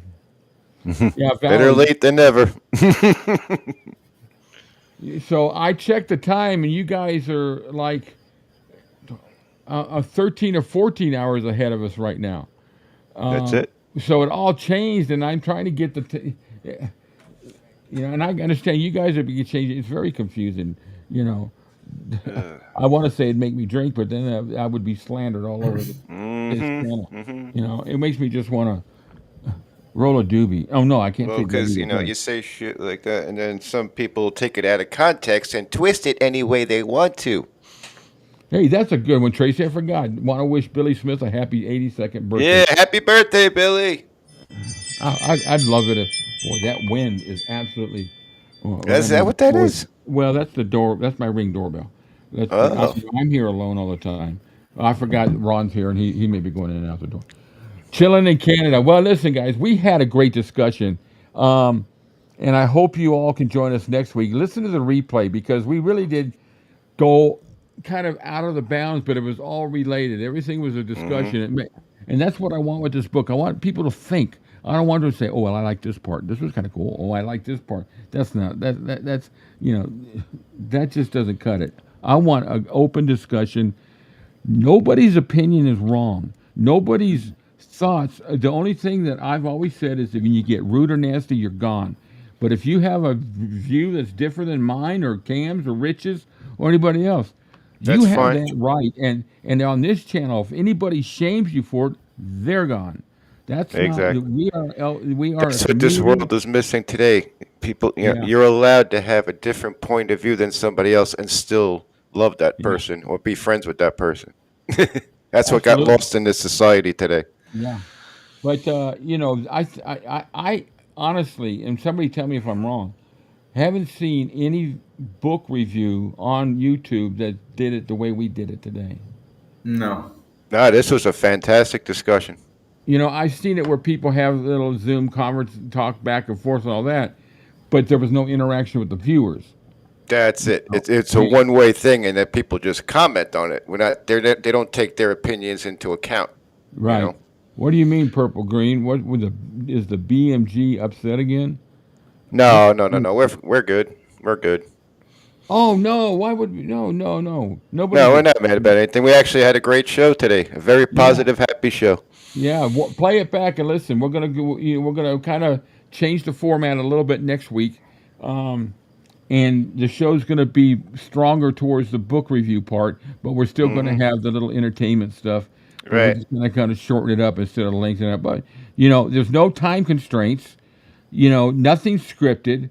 Everything is just open. So we want everybody a conversation, and that was my purpose for this. And it took me a long time to really get to this point. And between a couple of advice, a couple of thoughts from you guys, and then Rich's thought, it all came together. I thought this is perfect way to do this.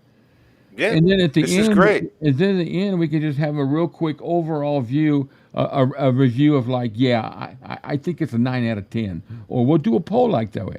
What did you think of this book? And we'll rate it 1 to 5 stars. And in the end, we'll do a poll, and then maybe we'll do like a book of the year at the end of the year. Everybody's favorite book or something. Well, Banjo Paul, one thing I don't do on this channel, and I want to do, this is just to let you know because you haven't been on here. We don't do any politics whatsoever because next thing you know, we got people, going back and forth in the comments, and there's so much hate out there. Yeah. And I don't want that in here. I just keep that to ourselves, and you're very respectful in how you put that out there, and that's what I like. But that's how I would do it if Just I a did bit of allow fun. it. But we just don't. I think I it's don't just kick plain anybody out random. for politics. I would never say. I would never do that. I don't judge people by their political views or their religious views or their views on this book or anything else. Yeah, This if you is- said you love somebody in the comment, a political figure, we're not going to toss you off the channel right away. It's if you try to disrupt what's going on with your political point of views, then we're going to have to do something about that. No, hey Banjo, that's fine. We've had some. The problem is at the beginning, we had some arguments going on during the live chat about politics, and I didn't catch it because it's hard for me to read all the comments as we're going. That's why I kind of changed the format here, where it's in front of me, and all of a sudden it's a back and forth about politics, and then it even got to the point where it was taken offline, and people were messaging me telling me how bad this other person is because they vote a different way. Yeah. And I tell you what, that was a brutal battle to try to get this person to hear what I was saying when I kept telling her, I'm not discussing this with you. I don't want to talk politics, especially negative about another viewer. And then, okay, I get it. Then 3 minutes later, there's another. Finally, I just said, listen, I don't know what it's going to take to pound in your head what I'm saying, but I do not talk politics on this channel. There's plenty of channels out there for that. Yeah, I don't want to be involved in your little frat, tit, tat, whatever arguments that you have with somebody else. Yeah. That's freaking childish. And I'm 67, so I don't have time to deal with children on that. Yeah. And, they apologize later. It's like the same thing when you're watching TV. If you want to watch a baseball game, you go to a channel where there's a baseball game. If you want to watch the news, you go to a channel where the news is on. You know what I mean? No, but, Banjo, we love having you here. You had us roaring last week with your comments. I thought about that during the week about you laying there with a cup of hot chocolate and having somebody read the book. I just laughing. So, you don't we're not, it doesn't upset us or anything, or there's no apology even needed for putting it up. I don't look at it as something like that. I just want you to know that doesn't happen on this channel. Now I'll be glad to have a discussion with you offline.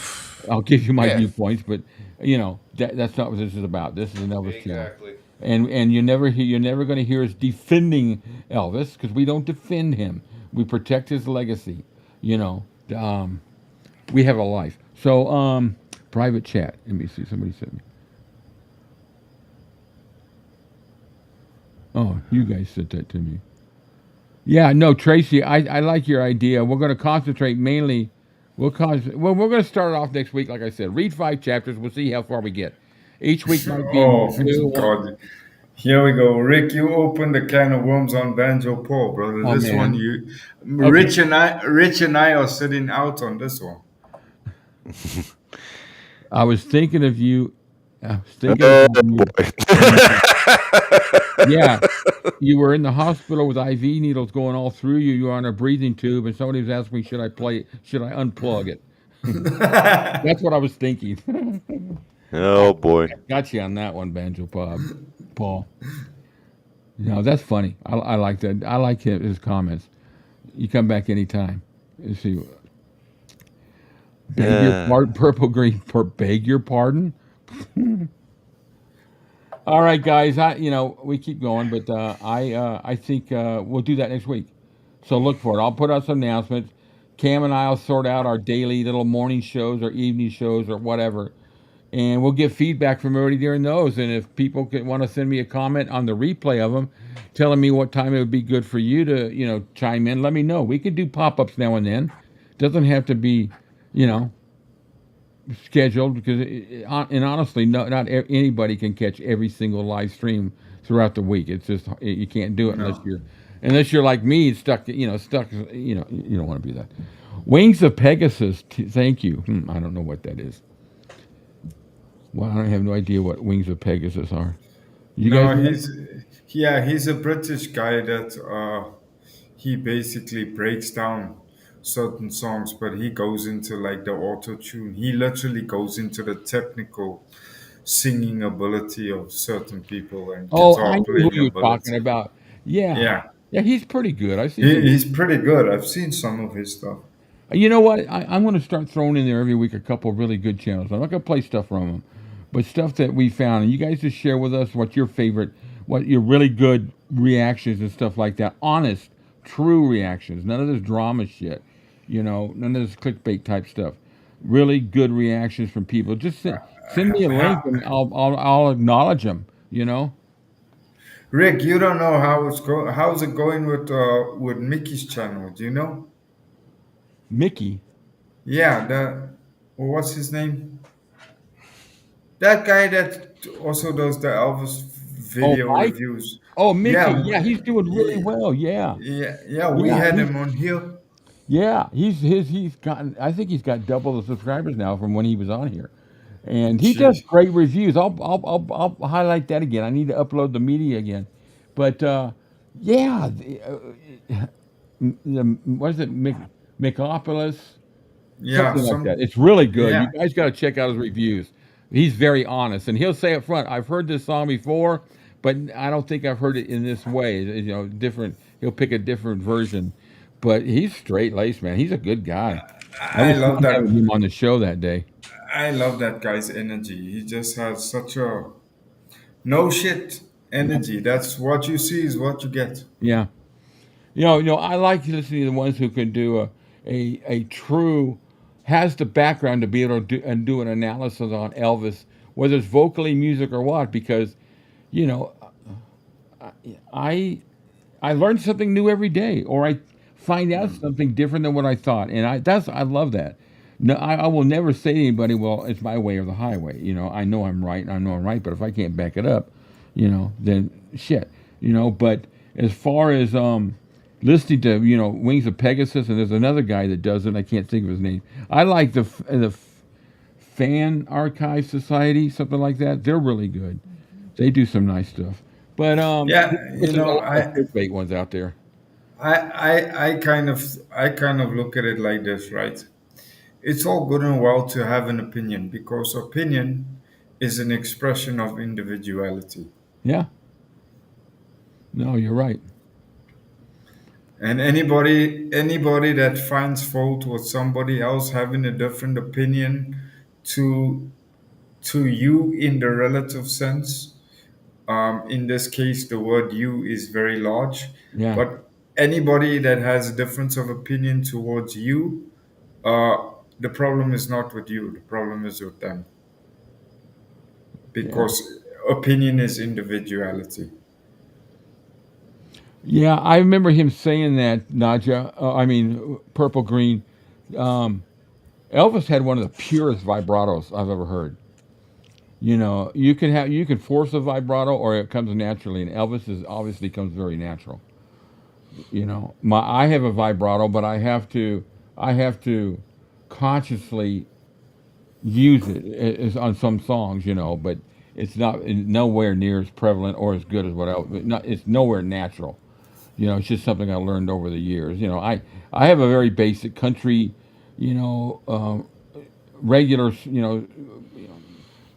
Neil Diamond, Jimmy Buffett, Elvis, Creedence Clearwater Revival, the Monkees. That's the style of music I do. The early John Mellencamp, the early Bruce Hi, Springsteen. Valerie. That's my vocals. But Valerie, thanks. Thank you very much. I'm glad I got that picture up before you left. That's good. Thanks for reminding me. Really appreciate it. All right, guys. Listen, we've been online for 2 hours, even more. It's almost 2.5 hours since we started, and I got. Yeah, the videos are going to have to stop.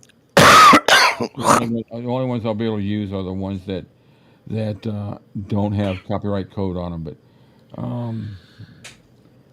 But this was fun, though. I was really worried about how it was going to go, because books are very rare for people to read these days, in this kind of format. And I just love reading books. I was an early Stephen King fan. I love John Grisham. All kinds of books. There's a book that I've read that I got it. It's 1976, and I bet I've read that book 30 or 40 times. It's called The Dark Goddess by Marv Albert, and it is an incredible book. It's just a story about the kidnapping of the president's wife, and it's an amazing story. I haven't read it in a while though. I know I got it somewhere. But anyways, those are the kind of books I like. I don't like all the blood and gore or the mysterious. I can't read a science fiction book. I like autobiographies about people that I'm interested in. Yeah, I've read a lot on JFK and stuff like that. That's just me. But I love Elvis books and I love good ones. I got a bunch of trash up here that I got to figure out whether I want to just throw it away or give it to my puppy to put out there in her camping yard. She's shit everywhere. Good news, guys. My Elvis book was Baby Lisa. Finally, awesome. Good for you. That's a long time. That took a while to get there, Purple Green. She's just getting her Lisa book. Anybody else have any thoughts before we go? Cam, Rich? No, it's just a great show. Yeah, That's what I thought. was a good show this week. once we got past the freaking technical difficulties, I was glad we were able to. As they say, It only it took happens. it only took about 2 or 3 minutes for everybody to pop onto the new live stream. So, Yeah. Kathleen, thank you. I'm glad you enjoyed it and joined us. So next week, like I said, we'll have planned to discuss 5 chapters. So if you want to read them and join in, awesome. If you don't read them but you want to join in, awesome. There's no laws or rules set except for we're discussing the book. So I don't want to hear about it's all Elvis. Pure legend. Why sad? Who's sad? I don't know. Oh, it's the story, Purple Green. Oh. I was crying. I was laying in the hospital crying. Oh yeah. That book. The nurse came in because that was released while I was in the hospital, and I got it on Audible, and I read that book, and they come in, and they thought I was in pain or something like that, and I just told them, no, I'm listening to a book, and it's a tearjerker. It's a true story, and and they come back in later wanting to know who it was about, so I told them, and they thought that was really interesting. I said, you should buy the book. I said, when you hear, unless you don't know anything about Elvis, I would read other books first. Barb, thanks. Nadja, It's always our pleasure, Bob. Nadja, she's Always. talking about Lisa Marie's book with Riley. That's the book that she's talking about. All right, guys. We'll keep an eye out for us. I did a little updating on the webpage today. I've gotten subscribers. I've got a format now for the newsletter. I'm sorry it's taken so long. I had a little bit of health issues, and I was beat, and I just had some things I need to take care of. I've been feeling a whole lot better, a lot more pain, a whole lot less pain in my legs. In fact, they don't even hurt right now, which is rare for sitting here for 2 hours. Maybe it's the drugs. I don't know. No, I'm seriously. We're going to do more pop-ups. And for those that want to take that out of context and try to twist it, Rick's Go on for it. medication. Yeah. So Yeah, I mean, I am. I'm literally on all kinds of medication right now because I'm never gonna get into my health. But it sucks that okay, all I gotta do it is say sucks it that and we feel have to good. like be like that because we know that idiot's out there probably watching and he's going to Yeah. try to take stuff out of context and twist it around like the moron that he Well, what is. really upset me about that? Yeah, we're gonna digress. What really upset me about that whole deal? I don't care what Butthead had to say. He has no. He doesn't. That guy doesn't know his butt from his own lips. He's just a freaking idiot.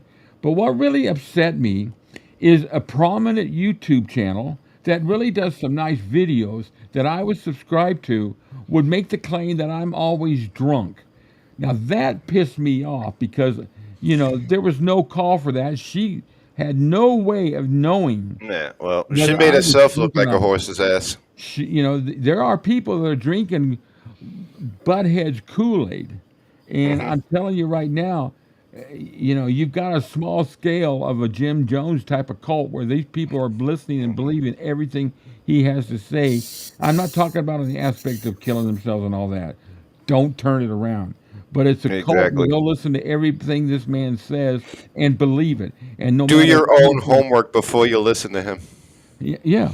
So anyway, that's the thing that pissed me off the most about this whole thing is a claim that they don't know me. They don't know that I have a relative very close to me that has an alcohol problem and has had for years, and in and out of therapy, whatever they call it. And I had an uncle and a grandfather that died where alcoholism was involved.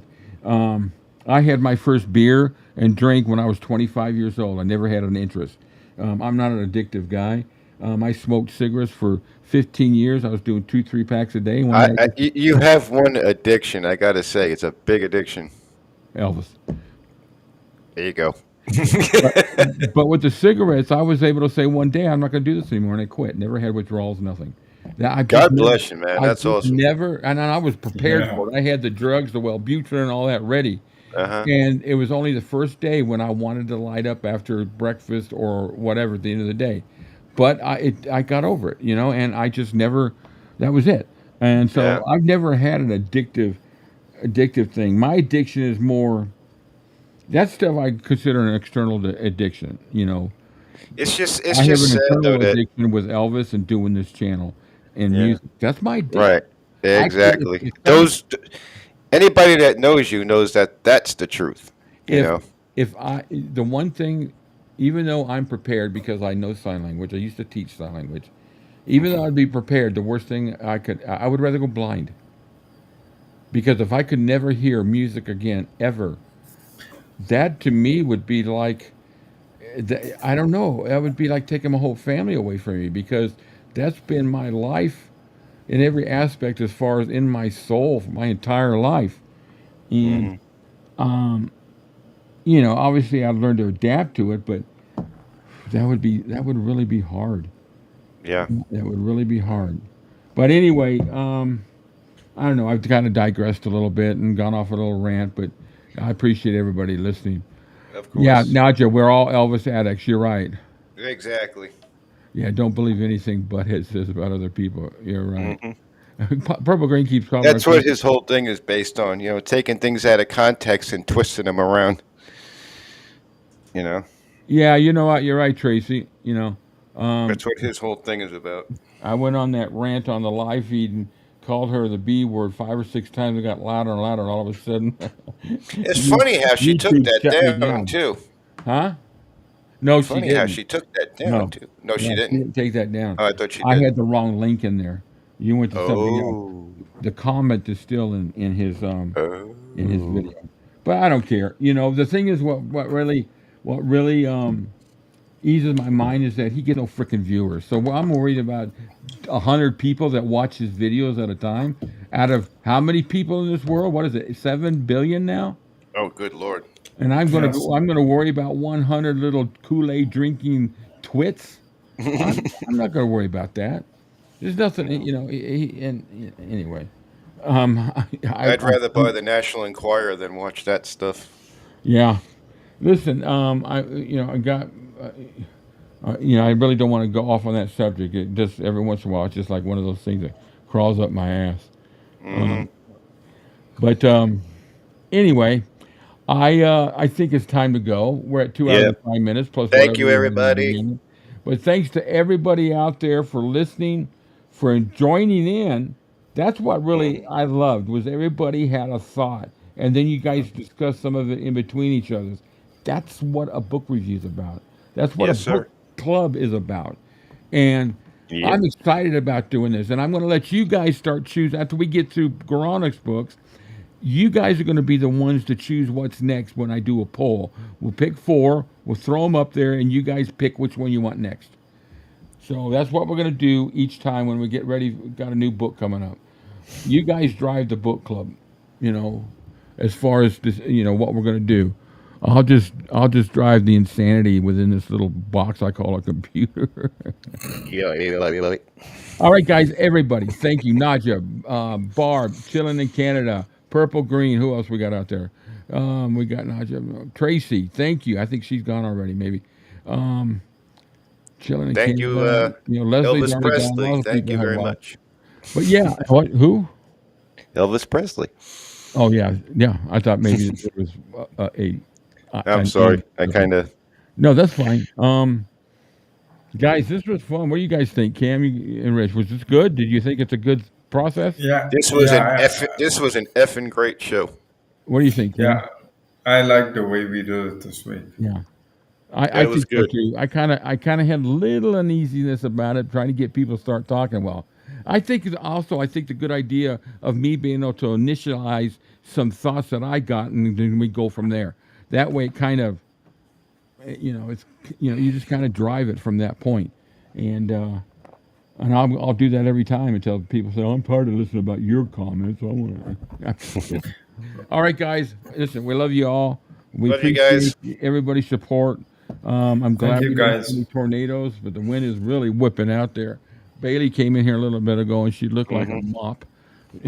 Mopping the floor. She's soaked to the T. Carpet's all ripped up in the hallway, so she's been playing tug and war with that. And Finnegan's laying here playing innocent, like, hey, I'm not involved. I'm not doing anything. It's her. It's all her. Oh, he moved. No, he is. There he goes. So, anyways, my 2 best friends, they keep me busy. And then I got my 2 best friends there with this show. We have a lot planned. But I've decided that we're going to work on a segment at a time because I've got so many different things going that something's going to suffer if I try to complete them all. So we're going to start, like with the book club. I think I've got pretty much that situated. We got some radio stuff. I did some updates on the webpage last night, and then I put in what's coming up, and I put in there the normal routine ones and what days and what they're playing. So I did a few updates on the page last night. I'm going to do some more maybe tonight, and then. Look for us. Keep an eye. Have your notifications on because we're going to be popping up in your neighborhood pretty soon, but we won't have a check from Ed McMahon. I promise you that. So, All right, everybody. Y'all have a Thank good you, one. guys. Adios, muchachos. We'll meet you again. May God bless you. Adios.